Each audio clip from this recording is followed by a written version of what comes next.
What is up, freaks, geeks, and weebs? Today we got another figure review. We have Black Series Obi-Wan Kenobi from the new Obi-Wan show.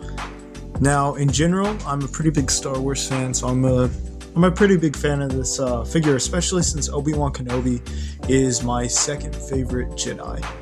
The only reason he's not my top favorite is because of Kit Fisto, but besides opinion on Jedi, let's get back into the figure review. So, as for accessories, he got this pretty well painted blaster, his lightsaber, so this is Lola, the legs,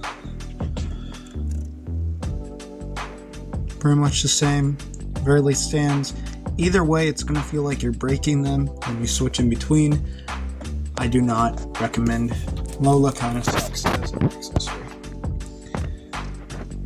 The blaster can go in its holster, and the saber, which I will say has an amazing detail on it, can go on the side of his hilt, and the blade is detachable, and actually it fell and like the little plug-in broke, so I had to shape a new one. But it's super easy to do. Just wanted to point that out. That's why the blade's a little wonky. Like this. And then it's just on his belt. You can rotate it a little bit.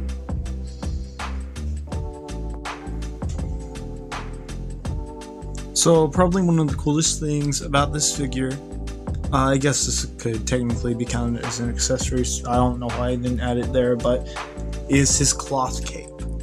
Like, his robe is completely cloth, completely removable, which will be really useful for when we go into the articulation, but here in a second.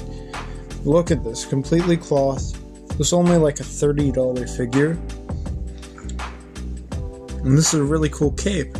And a cool thing about it being cloth and completely removable is other figures can don the Jedi robe. It looks so sick when you put it on other figures, and if you have just like a figure like you want to like look like a Jedi for a duel or something, this could come in very useful. I think that the fact that it's completely cloth is amazing, and it's probably one of my favorite aspects about this figure. Moving on to articulation. So at his neck, he has articulation in the head itself, like this, and then at the base of the neck too, so you get really good head articulation. Also, an amazing head sculpt. And then at the shoulders, we got a few different joints. You get 360, and it can move pretty much any direction you would really want a shoulder to move. Amazing. Not to mention, we get a swivel at the elbow and one joint. Would have been better if it's two joint, but you get good enough articulation with it.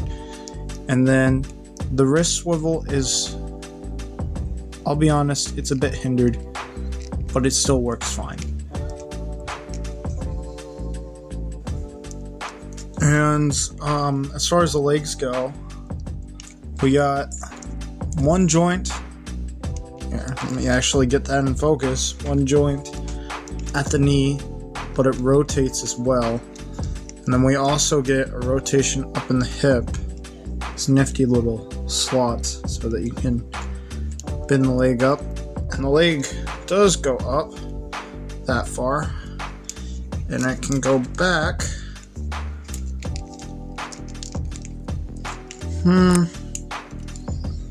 that far.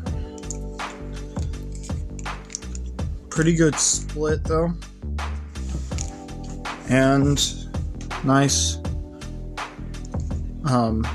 joint down at the ankle, and it's almost a proper ankle rocker. Besides that, up in the torso, you can bend that far forward, that far back. There's a little bit of a sculpt break right there. Other than that, it's fine. And then I guess you could count this as articulation because it's part of the figure sculpt, but his holster opens so you can take the gun out like I showed you earlier. As for scale, he stands just a little bit under 6 inches tall. And as for reference of scale, here he is next to my last review, anime hero Sanji, the guy from Fortnite, anime heroes Gaara, who is surprisingly short, and my next review, Pathfinder from I Forgot the Brand.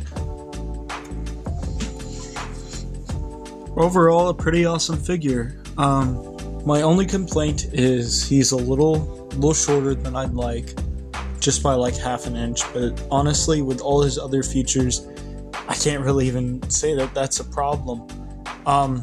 Definitely makes me want to get the Darth Vader from this line and a lot more Black series. So here's some cool poses, and I'll see you guys later.